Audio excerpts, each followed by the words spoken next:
Om.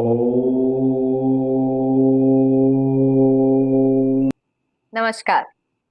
Are you someone who feels spiritual at heart but often finds yourself confused or overwhelmed by what is available online and in books? Are you looking for deeper path, a practice that is ancient, real, and authentic?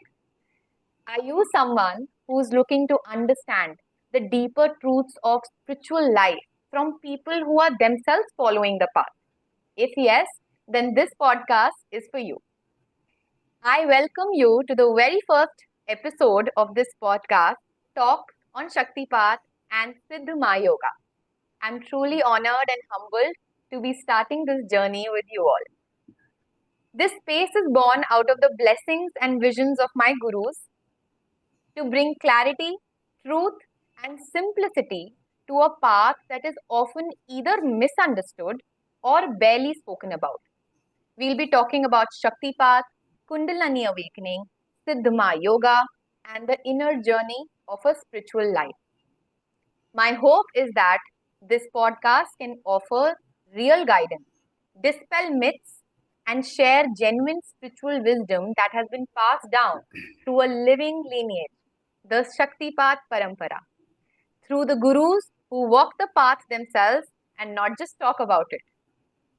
Before we begin, I offer my humble pranam to my Param Guruji, Colonel T. Sreenivasulu, whose presence and guidance on this episode is a blessing in itself. Before we go any further, let me take a moment to introduce myself properly. My name is Priyanka Khalp and I live in Gurugram, India. I am a psychologist by profession, but very reason that I chose psychology was because I was always hungry to spiritualize in life and to understand the deeper purpose of existence from a very young age. That curiosity to understand the inner world is what naturally pulled me towards spiritual practices as well. At a particular point in my life, when I was at rock bottom, nothing was working out for me. All I would pray internally and silently for was to find a true guru. And as they always say, when the seeker is truly ready, a true guru appears, and often in the most unexpected ways. That's exactly what happened to me. I have been on the path of Siddha Yoga for the last 5 years now and received my diksha from Siddha Yogini Thanishka, a deeply dedicated and kind guru based out of the United States of America. This lineage, this connection, and this path has changed the course of my life, which during the episodes of this podcast we will discover further. Now, let me introduce to you someone very special, not just to me personally, but to many seekers around the world. Colonel Sreenivasulu, lovingly called Guruji, is a retired army officer of the Indian Army and a deeply realized practitioner of Siddha Mahayoga. He received his initiation from his guru, His Holiness Swami Sahajananda Tirthji Maharaj, almost 2 decades ago. Welcome, Guruji, on this podcast, and thank you so much for gracing it. Thank you very much, and God bless you. Thank you, Guruji. While still serving in the Indian Army, Guruji began his spiritual journey with full sincerity, and over time, he was entrusted with the responsibility of guiding others by his own Guruji. He has helped hundreds of people receive the sacred Kundalini awakening through the process called Shaktipat and has played a key role in keeping this ancient practice alive. He is also the author of several books, namely The Power Unknown to God, Blessed by His Guru, and many more that have helped the seekers understand this path more clearly. He is guru of my own guru, Siddha Yogini Thanishka, making him my Param Guru. In this episode, we will be talking about his journey, his transformation, and a deeper meaning of Shaktipat. Guruji, once again, thank you for joining us on this podcast. Your journey has been quite rare. Could you share with us how your spiritual path began while you were still in the Indian Army and what led you exactly to exploring the spiritual world? I served in the army for about more than 3 decades. And initially, I was not at all didn't have any interest in spiritualism as such. If I recollect my life in the army, I can say the first part has been basically preparing myself, and the second part was the actual part where my spiritual journey has started. As it happened, right from childhood, I used to read a lot of books, but mostly on adventure and fiction. Basically, I read many books on various expeditions, like and stuff like that. Then, on the eve of my joining army, one some strange event have happened. Rather, a few strange events during the first part of my life in the army. So, just before a few days, when I was to report on duty, I was just casually doing window shopping in the shopping center, and I bumped into a small pocket book of Bhagavad Gita. It's an English translation by Annie Besant. Okay. So the book was a small size book, looking little cute type, So I bought it, and the book was to be my constant companion for the next 21 years of my life. I don't know what triggered in me. I used to keep the book with me all the time. I used to carry it in my pocket, even while going for even military operations also. The book used to be in my pocket all the time. That's a very powerful And image, Guruji. Please go on. yeah, and somehow I used to read it very, very passionately, the book. That reading, it has triggered off yet another incident in my life, about 2 to 3 years down the timeline. I casually happened to bump into Ramakrishna Mission bookstall on one of the Chennai Central Railway Station platform, because I was waiting for a train, a long distance train from the south. And it so happened that the train got delayed by 4 or 5 hours. So I didn't have anything to do. Yes. So I casually went to that bookstall. That was the first time I'm going to Ramakrishna bookstall. I casually picked up a few books written by Swami Vivekananda. Okay. I bought about 4 or 5 of them. One is on Raja Yoga, Bhakti Yoga, Jnana Yoga, Karma Yoga. The small pockets, again, not very big, small size books only. And I read them while traveling in the train. Then from then onwards, whenever I used to come on leave, I used to make it a point to visit that bookstall, and ended up buying more and more and more books. And that has led me to, I've not only finished Swami Vivekananda books, but I started buying various other Sanskrit texts. I mean, only the English translations, because I am not a Sanskrit scholar or anything. Upanishads, Puranas, Mahabharata, Ramayana, and stuff like that. So, Guruji, right from then, your hunger to read more about the spiritual books had started, I'm guessing. Yes, but then there is something else happened after that. Okay.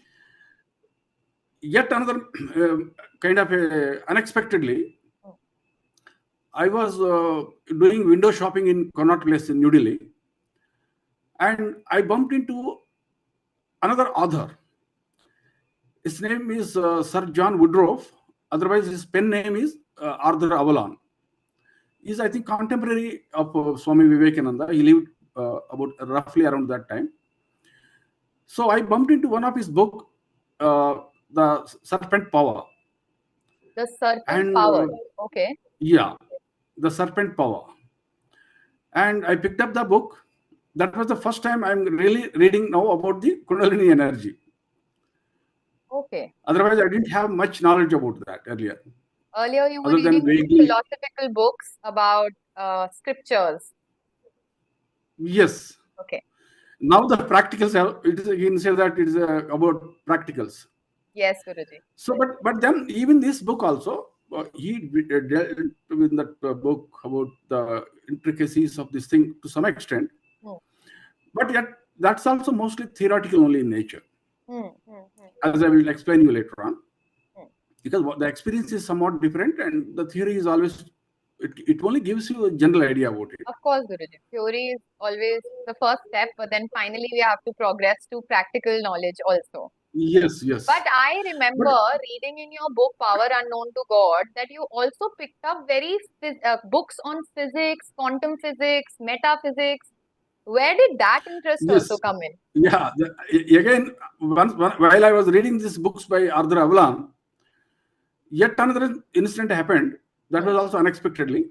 Okay. I was doing some kind of, I didn't have any work to do. I was free, so I was roaming in a library, and I was not seriously interested in picking up any book as such. Hmm. But one particular book, I was just going through the bookshelves. It attracted my attention. The name of the book was Universe and Dr. Einstein. Universe and It Dr. seems, Einstein. yeah, Okay. the Universe and Dr. Einstein. I don't Okay. remember the author's name because the book has captivated my imagination so much. Okay. I think I forgot about the actual Forgot to author. read the author.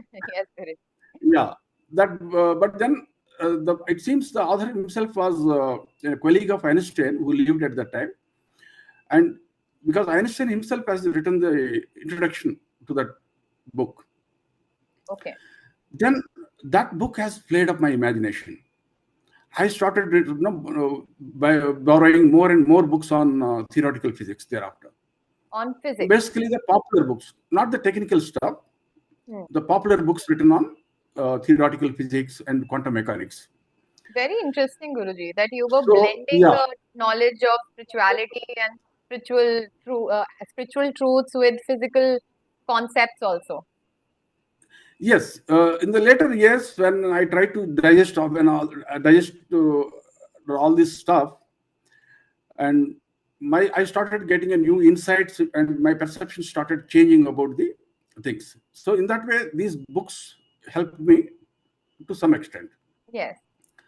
Rather, it was preparing my mind basically. Yes, yes. What I'm learning is that many coincidences were happening, which now we know were not coincidences, were leading you to your spiritual path slowly and steadily. Yes, And finally, you were here. Okay, that's incredible, and Guruji. by the time this thing happened, Hmm. you can say roughly my first half of my service life was also over. Okay. Took me about, this study of books took me about nearly 15 odd years. Hmm. And during this 15 years, I had to in my personal life, Okay. I had to undergo a couple of knocks. As it happens with everyone. Like it happens with I every don't wish, spiritual seeker. I don't wish it. It should. Yes. But these knocks on the personal life, uh, it will only be for good only, ultimately. Yes, I Guruji. had undergone through a couple of failed marriages, firstly. Twice I got married and I had gone, the marriages failed. And then I had incurred heavy financial losses in online trading and all that. So that was yet another knock. And then I also happened to miss my promotion for the first time. Thus, my career also got frozen. So, with these four knocks, and with the kind of bookish knowledge which I already had, I think my mind was now fertile and it has now been prepared for the start of my spiritual journey. So, you can say that's how it has triggered my spiritual journey. Yes, Guruji. I can also relate with this that, like I also said in my introduction, that there is a rock bottom. Like it just seems like there is no way forward. It's all dark. And that's when somehow the light of spirituality starts entering your life. And as you're telling us, this happened with you as well, with four big knocks in your life. All right, Guruji. So, could you take us back to the moment when you first received diksha and met your guru? How was the experience? How did you come about there? Yes, as I said, when these things were happening in my personal life, once I happened to come on leave to Hyderabad, and I used to have a childhood friend who was into all this spiritualism and all that. So I called him up casually one day evening just to say hi. And then he informed me that some Swamiji is coming to his house on the same day. And he further said that he's a Shaktipat Guru. And literally, that was the first time in my life I'm hearing the word Shaktipat. Otherwise, I never even heard the word Shaktipat. Then he further said, I can also join him. And in case, if I'm interested, I can take Shaktipat diksha, that is initiation by Shaktipat. So he asked me to come along with a overnight bag. So I went there in the night. By around 9 o'clock or so, Swamiji came. And then I had a pleasant surprise. The pleasant surprise was, I have met that Swamiji 21 years earlier on a train. That was a pleasant surprise for me. So, because you what had happened? already met Swamiji on a train 21 years back, and now after 21, cut to you again meeting him again coincidentally. Exactly. And in this 21 years time, I never met him again. Directly I'm meeting him after 21 years. So first time when I met him, I was around 15 years old. I was traveling on a train. I was going to a place called Uttarkashi. That time it used to be part of UP. Now it is in the state of Uttarakhand. Okay. So there is a famous mountaineering institute there, Nehru Institute of Mountaineering. So they used to organize, I believe even now they organize it, adventure courses for the kids, wherein they teach rock climbing and little bit of exposure to mountaineering. And of course, they also organize professional mountaineering courses also. So I was going to attend that adventure course, basically. And suddenly, I boarded the train in the night time. Next day morning, when I woke up, I saw this Swamiji next to me, next to my berth. And so thereafter, later on, we traveled together to Delhi, and then we departed. Then he invited me to his ashram, if possible, in Rishikesh. So then I casually picked up the slip of paper which he had given me, where the address was written. And I never thought that I'm going to meet him. And after we both bid farewell to each other, and I had some work to do, I halted for a day in Delhi. And then in the night time, I boarded the bus to Rishikesh. So in Rishikesh, what happened was, it so happened that I will not go into this minor details of this thing. First, we have to get down in Haridwar, and the Kumbh Mela was at its peak. I'm talking about 1986. 1986, Kumbh Mela. Yeah, 1986. Yes. Kumbh Mela was at its peak. Yes. And for a kid like me, it was so difficult to find accommodation in any hotel. And with great difficulty, I could manage a small one bed in a dormitory, that too for about 12 hours, hourly based.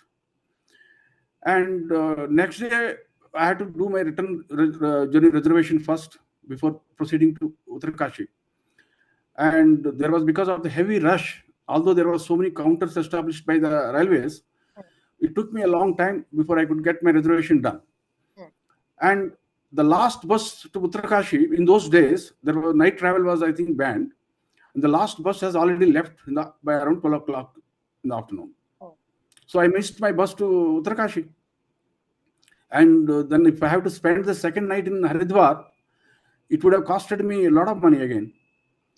Then I had this, bright idea of the teenager. But I thought that let me go away from this place as far as possible. The more away I go out of this Haridwar area, So maybe hotels will be cheap. Then I went to Rishikesh from there. It is close by only. Hardly it made any difference. The hotels were equally expensive there also.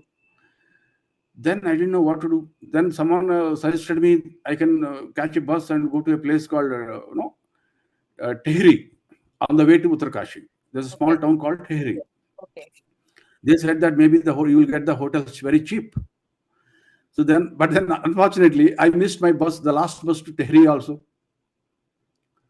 With no option, then I remembered the ashram address given by the Swamiji there. I was in a way, the destiny was forcing me, in fact. It was opening out the way for me and nudging me to go to the ashram there. There I went. Then they said that the Swamiji hasn't still returned back. I think because after I left him in Delhi, he hasn't returned to Rishikesh from Delhi. Okay. So I didn't know what to do. Then I turned back. I started returning to coming down the hillock on which the ashram was located. Then all of a sudden I found Swamiji, climbing up the stairs. So that's how I got saved.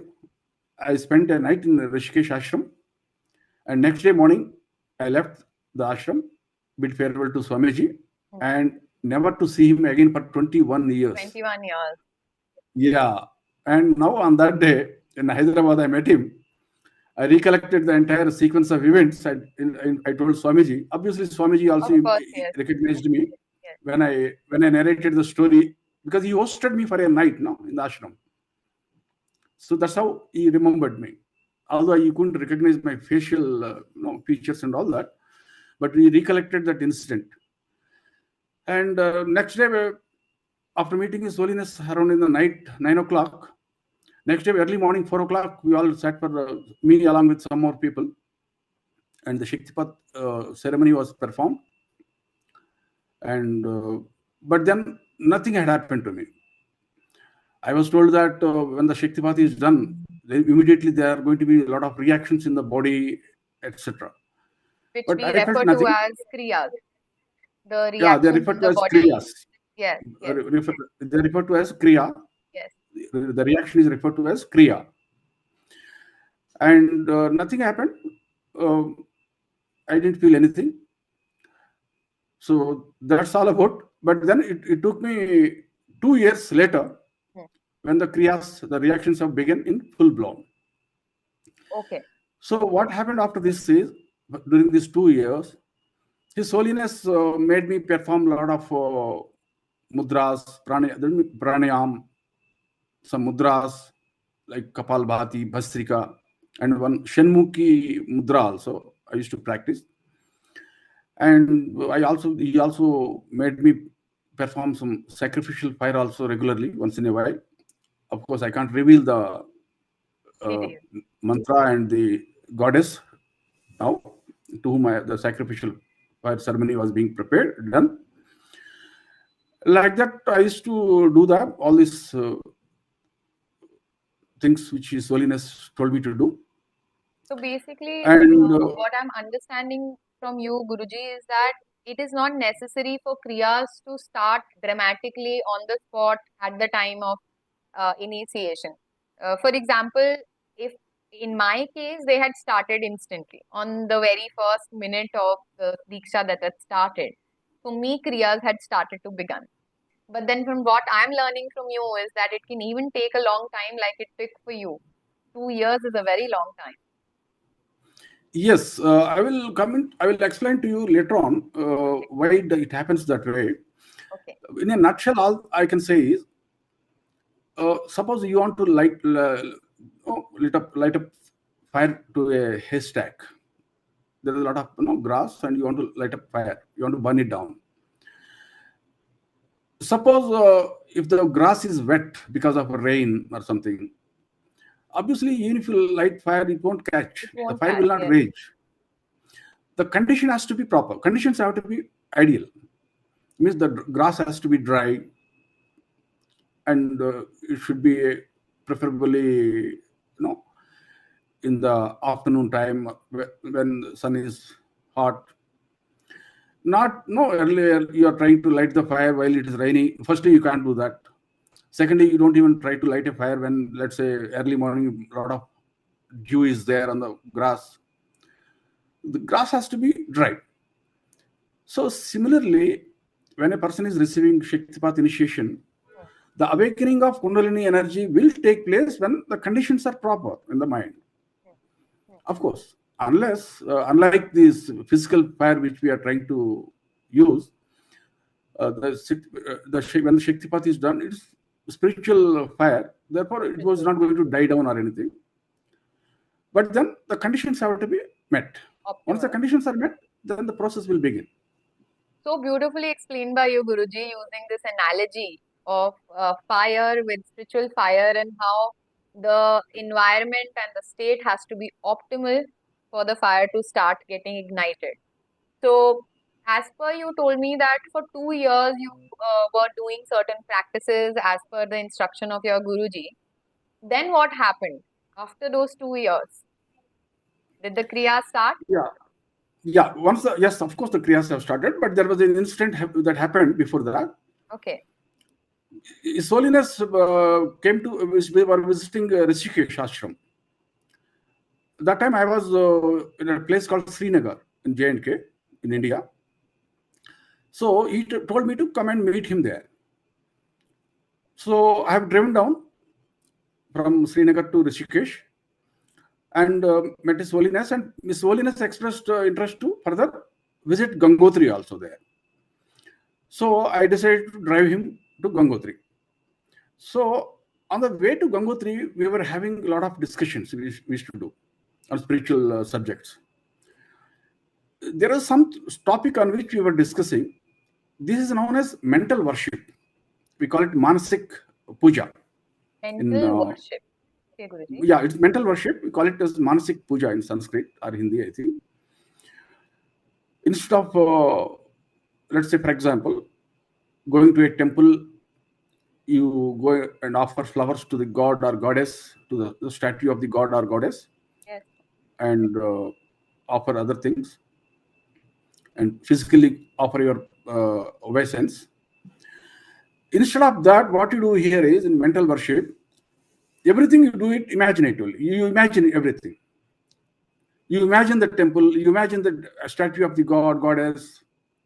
You imagine carrying yourself lots of flowers, and you imagine yourself the entire, like a film. You do it inside your mind. Like visualizing it. Visualizing everything, the entire process. And my Guruji, His Holiness, that told me that this mental worship is several times powerful than even the physical worship. But then I asked His Holiness, then why don't everyone do this? It is so easy. Why to go take the trouble of going all the way to temple? After all, temples are nothing but made of bricks only, stone only. Then His Holiness said, it is not that easy, for people to visualize in so much detailed manner. Because of this problem of visualization, they take the easy way. That is, physically they go and worship. So after this discussion, I requested my Guruji that henceforth, whether I can do this Manasik Puja or not. That is mental worship, which I have been doing for the last 2 years. As I said, I told you also, I've been performing a lot of sacrificial fire procedures. I'm doing that. And I was worshipping some gods and goddesses as per his directions. Then he asked me to do it. There's no problem. He blessed me and he gave me his permission. And after I returned back from the trip to Gangotri, I started doing the mental worship of the goddess, whom I have been worshipping for the last 2 years. And once I started doing this mental worship, then all of a sudden, Kriyas have begun for me one day. And in a violent way, you can say, not a violent way, I can't say that it's a violent way. It happened to me in a pleasant way only, but in a very intense way. Very intense. And for the next 4 years, I was doing very, very intense practice, both in Firstly, during the first 2 years in Kashmir Valley, in Srinagar city. Then in high altitude area of Ladakh region, where I was later transferred. I was almost, you can say, at a 15,000 feet from the sea level. Oxygen also was not that much present in the air. Oxygen levels go down, you see, as you go up in the high altitude. And the temperatures also used to be very severe. They used to plunge to minus 40 degrees or so in winters. And in spite of such adverse weather conditions, there was no break in my sadhana. And in a month, I could count on my fingers only how many days I must have missed my practice. Other than that, it used to be continuous, and till the time, you can say that about 4 years, it was a very, very serious, severe, or rather serious sadhana which I did before I have left the Himalayas. So Guruji, you first got initiated. Then for 2 years, you practiced the the rituals that were advised by your Guruji. And finally, when your Kriya started, for 4 years, you had intense, regular sadhana practice going on. So what happened after these 4 years? After this 4 years sadhana, again I continued doing my sadhana when I was transferred from there. Then some other incident has happened, a very strange incident, I can say that. My Guruji had some desire. There are a lot of books written by his own Guruji, that is my Param Guruji, His Holiness Swami Shivam Tirtha. He authored a lot of books in Hindi, and those books were translated into Telugu language also. And my Guruji, being a Telugu person, he wanted to get that Telugu literature, if possible, compressed into about 1,000 pages or so, if possible. And he thought that the literature can be made available to the Telugu-speaking people. So he approached a scholar, and the scholar, neither he says yes or no. He agrees in principle that, okay, we will try and do it, but he doesn't start the work. And His Holiness has been approaching him time and again, going all the way to his house, and the same thing is to repeat itself. Okay. So on one such day, when I was speaking to my Guruji on phone, he was informing me the same thing. He was saying, Srinivas, today also I have gone to that person. Neither he says yes, neither he says no. Then I felt a little bad that His Holiness is unnecessarily struggling, because I was aware that the scholar is not going to do it, because it would have taken a lot of time to edit all those books and write in a comprehensive way. It would have taken years, probably a couple of years at least minimum a few years, if not even 2 years. And no one will do that kind of work so free of cost, unless he is a yoga practitioner who is a disciple of the Swamiji, because it involves a lot of hard work. Then finally I told His Holiness that, Guruji, please don't bother about it. If you permit me, I will undertake this task, because I know that it's going to take a lot of time, and it's going to do a lot of hard work also. The moment I said this, it is as if my Guruji was just waiting for me to say these words. Immediately, it is as if he retorted back, no, I don't want you to write that. I want you to write something else. My experiences during the awakening of Kundalini energy. Under this theme, you write a book. Oh. It was as if it was waiting to happen. It was waiting to happen. And it hit me like anything. And then I immediately said, His Holiness, because in those days, generally people used to say, one is not supposed to reveal his experiences in the public, except to the fellow practitioners. Then my Guruji said That's all right, but I'm your guru, so I'm giving you the direction. So you will be absolved of that sin if at all it incurs on you. And further, he also added that no one speaks anything about these things.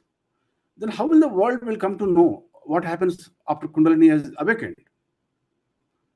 Today, there is so much of literature available, wherein you know what happens after Kundalini energy is activated. And how do you think that the people have come to know of this thing if no one has ever revealed it? Even from the ancient times, whether it had been some sage or some great yoga practitioners, someone must have said these things now. Someone must have revealed these things. If everyone thinks that no, it may be harmful for my yoga progress or my spiritual progress if I reveal these things, then the world would never have come to know only this knowledge. Okay, then that is besides the point. Who am I to make my opinion on this? My Guruji has directed me to do something, and I agreed to do it. Okay. As far as I am concerned, the matter starts with that and ends with that. That there's no more further argument on that. So you started writing the book Power Unknown to God? Yes. I started writing the book The Power Unknown to God. And it took me a very intense writing for about 6 months. I took. The emotions used to flow out of me like anything. Every day I was keeping the manuscript in front of me and started to cry a lot while writing the book. Oh. I didn't use the laptop initially. I was using I was writing it with hand initially. And I used to keep the manuscript in front of me. As I started writing, I used to start crying. I cried for about, you can say, for about 6 months. And in this process, what happened was my yoga practice took a backseat. I was not doing any meditation now. My time was getting consumed in writing this book only. Then I asked my Guruji also one day, Guruji, my meditation has taken a backseat. What do I do? So this is how your book started, Guruji, The Power Unknown to God. You started writing it after your Guru actually instructed you to do so. Yeah, that's right. All right. And as I was writing this book, as I said, every day I used to keep the manuscript in front of me and spend hours and together. And a lot of emotions used to pour out of my mind. And as a result, what happened? My regular meditation practice has taken a backseat. Okay. And then I asked His Holiness one day, Guruji, I'm not able to do the regular practice which like I used to do earlier. Then His Holiness told me, this process of writing this book and expressing your experiences and the way the emotions are pouring out of your mind, this indeed is nothing but sadhana only. That is cleaning up of the karmas. The karmas are being wiped out, and all that sad emotions, probably the karmas pertaining to the idea of that sadness and all that, they are being cleaned up. Okay. Then the book has been published at last, and initially people have started appreciating it. Then as a result, there is a boost up of my ego. Okay. And I started feeling that now I have become some kind of an international author and all that. Then what happened? For the next 4.5 years, it's actually a new phase of my yoga practice has started. Yoga practice means it's not, when we are in our path, it is not a meditation related yoga practice. It is the cleaning up of the karmas. In any case, that is the central to all yoga systems. But after the awakening of Kundalini energy, it is the cleaning of karma which begins essentially, whichever may be the yoga system or tantric system, on any path. So what matters here is cleaning up of the karma, freeing oneself from the karma. That's what matters. So over the next 4 years, my karma, or call it my destiny, was taking me in a different direction. First, I started publishing the book in the regional languages. Then I started publishing the book in international languages. I was interacting with so many translators, editors, proofreaders, book cover designers. And later, in order to promote the books, I was working with so many, voiceover artists, video artists, like that. So for 4.5 years, as this entire process was going on, it was like a kind of a emotional roller coaster for me, right? Because some people were praising the book, some were criticizing the book. And initially, when people were criticizing it, I couldn't sometimes take the criticism. I used to retort back, like that. But all said and done, it is a new phase of my sadhana. That's what has happened after the initial 4.5 years of that. That was the meditation type of sadhana. The initial 4.5 years also, when I was regularly sitting for meditation, Yes. in spite of the adverse weather conditions, that was a different type of yoga practice. And next 4.5 years was more related to the emotional aspect of it. So that's how my yoga practice went on. Guruji, first of all, it's very honest, reveal to all of us that the way that you said that it boosted your ego. Not everybody is very comfortable in accepting these things on a public platform like ours right now. So thank you for that honesty, because it will help so many of us also feel normal when these things happen to us. And what I'm understanding is that our path is not just limited to meditation, which is sadhana, sitting in sadhana, but also it has many different ways in which sadhana starts to happen. So, Guruji, you mentioned about when the Kundalini awakens and how the Shaktipat happens. If you were to explain this to a complete layman in the simplest of terms of what Shaktipat really is, then how would you do that? See, Shaktipath means literally the meaning is the descent of the energy. Shaktipath means the descent of the energy. It is, you can say, I will give you an analogy. It's like waterfall. Call it, let's say, waterfall. It is something like the descent of the energy. Then someone may say, many people, they say that no, Kundalini energy, when it awakens, it is supposed to awaken at the base of the spine, root chakra, and then climb up. Yes. So they misunderstand that no, Shaktipath must be something like going up, and because they think that path means what? In English, it is wave only. But people are not realizing that Shaktipath is a Sanskrit word. It's not an English word. So the word path, you can't break it, actually. So, but people, they try to misunderstand that Shaktipath means it is rising of the energy from the root chakra to the cerebral region. Okay. But that is the process which will be affected after Shaktipath is done by the Guru. When Guru does the Shaktipath, we call it as descent of the energy. In the Sanskrit also we have the word Jalapath. Jalpath means waterfall. Waterfall. Yes.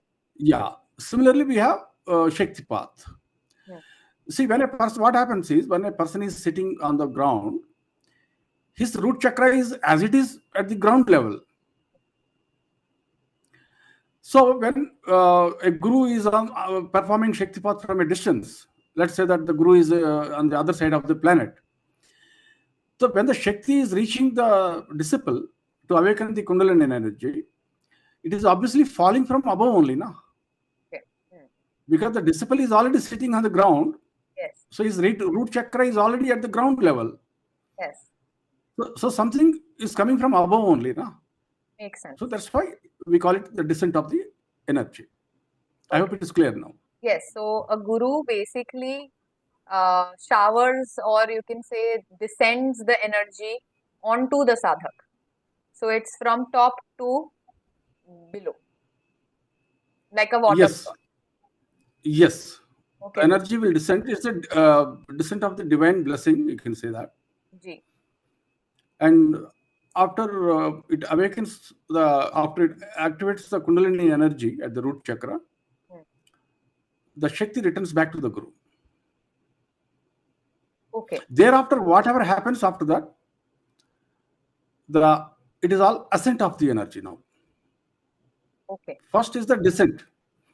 You have to receive the divine blessing first. Then only your awakening will take place. Your energy will start ascending. Okay. I So hope now it is.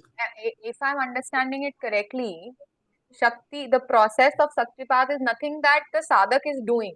It is actually happening to the sadhak. The blessing is actually happening to him. He is not performing anything. Exactly. There's nothing which the sadhak is doing here. Whatever has to be done, it has to be done by the Guru. That's why we say that we all need to receive the divine blessing of the God. So it has to be received. It has to be given by the Guru. It's not something which the sadhak does. So Guruji, He may be once, preparing himself. sorry, yes, He may be preparing himself before that. I understand. So Mentally, he may be basically, preparing himself. yeah, so he can be preparing himself through practices, through rituals, mentally, emotionally. But at the end of the day, it is the guru who basically descends the energy on the sadhak. The energy goes and activates the kundalini, which is based at the root chakra of the sadhak. And then the energy goes back to the guru. Exactly. All right, good. That's precisely the thing which is happening here. Only thing is the conditions, mental conditions have to be suitable for the person who is receiving the Shaktipat. Yes, and Guruji, in the following episodes of this podcast, we will be exploring the eligibility and what are the conditions that the sadhak must qualify for getting this diksha. But for now, I want to understand that once the Kundalini gets awakened inside the sadhak, then what happens further? Once the Kundalini energy is activated, the burning down of the karma begins. It is something like, to understand this process, I will give you another analogy. Suppose there is just imagine yourself, there's a huge water tank. It containing millions of liters of water. There is an outlet and there is an inlet. Let us assume about 100 liters of water are getting drained out through the outlet from the bottom. While at the same time, another 100 liters of water are entering the tank from the inlet. In essence, the tank is going to continue like that eternally. It is never going to get emptied because 100 liters are being drained out. Simultaneously, 100 liters are entering the tank. In such a situation, if the tank has to be ever emptied of its completely, the status quo needs to be altered. or changed. Guruji, Something has to be done either to the inlet or to the outlet. all right, Guruji. So I've understood that the Kundalini starts to get awakened after the diksha is given by a true guru. I want to hear also talk to you about certain misconceptions and myths, because in the on the internet there is so much information that many of the seekers are misguided by and confused by so much information. So let's address some common misconceptions first, Guruji, if you allow. Yeah, sure. All right, Guruji. So there is one that people assume that Shaktipat is a ritual and it is even dangerous. So how would you respond to that? Is it dangerous? See, it is like this. Everything has a proper way of doing in life. Anything in excess leads to trouble. Or if it is not done the way it is supposed to be done, it will be, of course, lead to trouble. I will give you an analogy first before that, before answering about the Shaktipat or the Kundalini awakening, whether it is dangerous or not. Yes, a child is supposed to get, or rather, I'll give the example of someone who has fallen sick. The proper way of getting cured of the disease is to approach a medical practitioner, doctor. Not you Google around and go and buy the medicines yourself. That amounts to self-treatment. If it is a little bit minor headache or fever, it's all right. Well, you may get cured also. But what if it is a complicated disease? The proper way is to go to a doctor, not doing the not taking the self treatment. So similarly, even for that matter, when we were talking about the child, if a child has to get educated, the proper way is he has to be admitted in a school. He has to. It's not that the parents have got a lot of money, so they can hire the teachers and they can get the child educated at home. You know that that's not the proper way, because the child needs to have the exposure out to the society at large.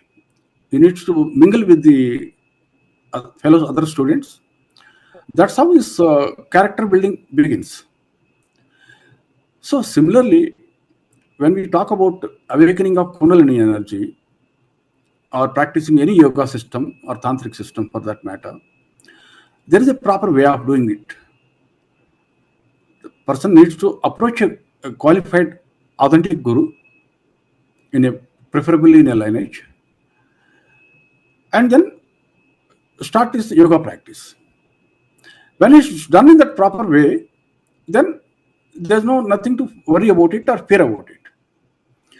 Otherwise, we have seen so many examples where people do all kinds of yoga practices, especially meditation, and there is a chance of accidental awakening of Kundalini energy, and they're in trouble. I myself have the example of so many people approaching me who had their Kundalini energy activated accidentally. And in such a situation, even a Shaktipath guru also is not supposed to interfere. You can't. There's nothing which can be done about it, because it will be a risky thing for the Shaktipath guru also. Shakti is a conscious entity. It's a super conscious entity. It is a supreme cosmic power. It instantly knows what a person is up to and what a guru is also up to. Wherever these things have happened, people their egoism has been sorted out by the cosmic power. So from that point, if they want to say, no, it is dangerous, firstly, you do something stupid, you do something which is not supposed to do, you don't follow the scriptures or the texts or the principles of yoga. and you don't want to accept another human being as your guru, and you don't feel like exercising self-surrender to another human being as your guru, without realizing that it is not the person to whom you are exercising self-surrender, but to the divine in the form of a concept of guru, what we call it as Guru Tattva.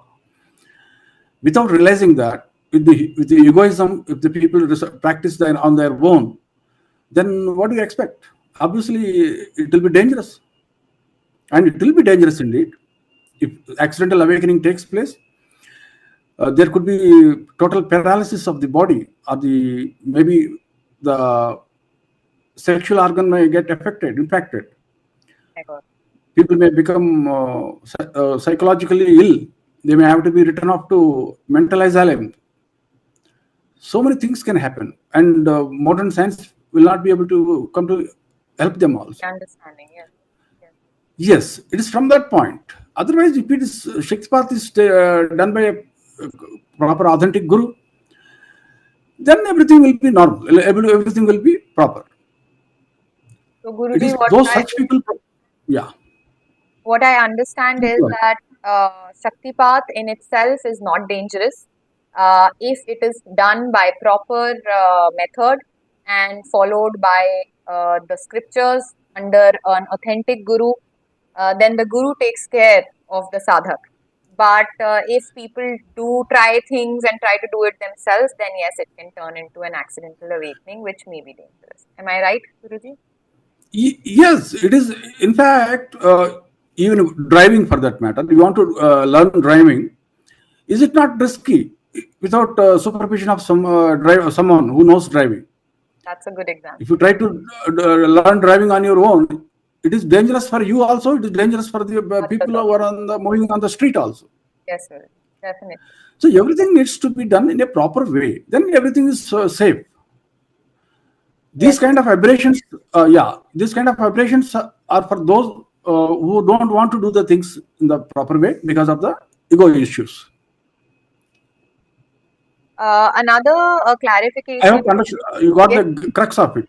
100%. When we say very that, well explained with the example of the medical doctor and the example of teacher with the student and the driving example. Now it's pretty clear that some things need to be followed, some processes need to be followed, and thank you for that.